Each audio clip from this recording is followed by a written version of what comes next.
The labor movement has felt the sting of repression in the past. Currently, this is focused mostly on the anti-war and solidarity movements, but the labor movement has to take a stand as well. And I'll tell you, Mike, more and more they are.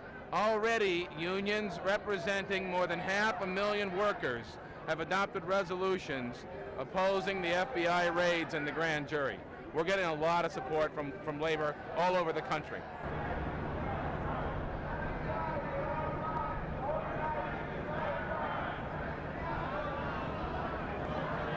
Next, it gives me great pleasure to introduce Christine Boardman, who I don't need this paper for, who is the president of SEIU Local 73, my president. I'm a member of SEIU Local 73, and I have been for the last 20 years, and it's been 20 years that I'm very proud of my service to my coworkers at UIC.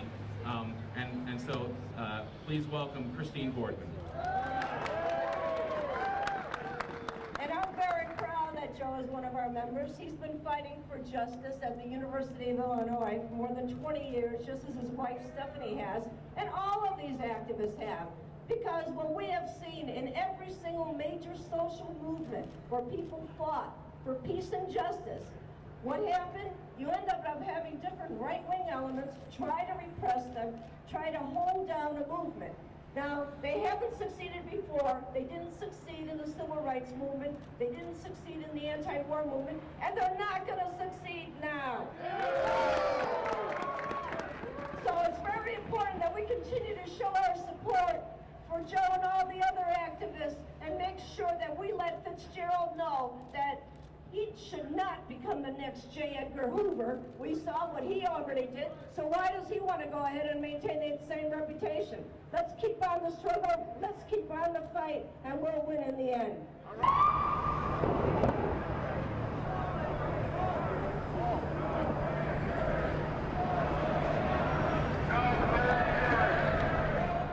Right now and throughout today, there have been protests in 50 cities across the U.S. and even in Europe, Canada, and Australia at U.S. embassies protesting the FBI and the grand jury repression that's coming down on us here in Chicago. Thousands of people are rallying to defend those of us who were ordered to the grand jury.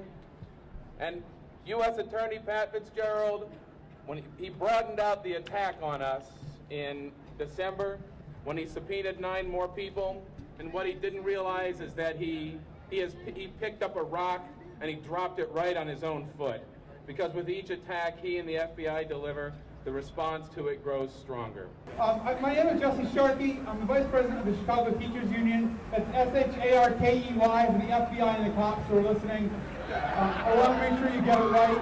And I make a joke, but it actually brings me to my first point, which is that really the first tragedy of this kind of FBI repression is the fear and the mistrust that it produces in our movement, in the labor movement, among people who want to fight for justice.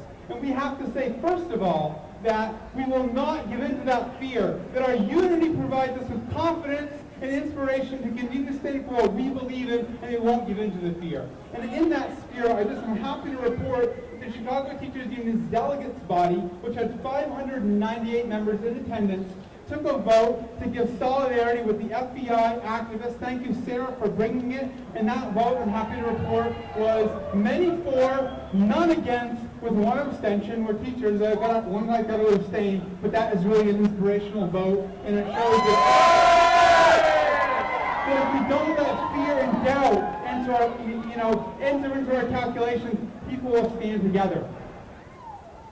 The second point that I'd like to make is that the attempt to silence activists is constant throughout our history. You can go back and you can look at the labor movement and the way that the Haymarket martyrs in Chicago who fought for the 8-hour day were silenced, and how they attempted to put the 8-hour day to actually, what they didn't want to bury was just those activists. What they wanted to bury was the 8-hour day movement. And we were not, and had we been unwilling to continue to fight, the 8-hour day movement would have been buried. But we weren't. We kept fighting. that we buried some people for that. Hopefully, that is part of our history, standing up to that kind of repression and fighting. And so what I want to say is that we should be very clear that the mechanism that they use to come after us changes. And today, it's terrorism. And today, it's the fear around the war on terror, around 9/11. And we have to say that has left many victims, many innocent people who've done nothing wrong are being painted with that brush, are being victimized by that war on terror. And we have to stand against it on principle. Now, teachers also, public sector workers also, are now at the sharp end of an ideological stick, right? In which we're being blamed for the problems of the inner city, we're being blamed for economic malaise, we're being blamed for the problems of education. And so it's incumbent for us to stick together. And I'll just wrap up on this point, is that I would like to see the time when the investigations in society investigate the billionaires who write $250,000 checks to undo collective bargaining rights, whose initiatives bring destruction to the rights of workers in this city, who are part of funding initiatives to slash budgets and slash social service programs. And we should ask ourselves, what are the investigations for the people on Wall Street who make hundreds of millions of dollars, for the $11 billion of bonuses that were given this year alone? But until we get investigations of those folks, and those folks are brought to justice, our side has to stick together, and so solidarity, I'm glad to be here. Thank you, we'll keep this fight going. No grand jury, no witch hunt! No grand jury, no witch hunt!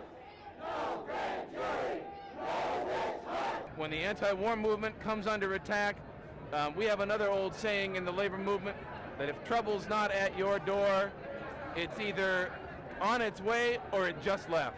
And they started out attacking anti-war activists, and they've dragged a whole bunch of labor people into it.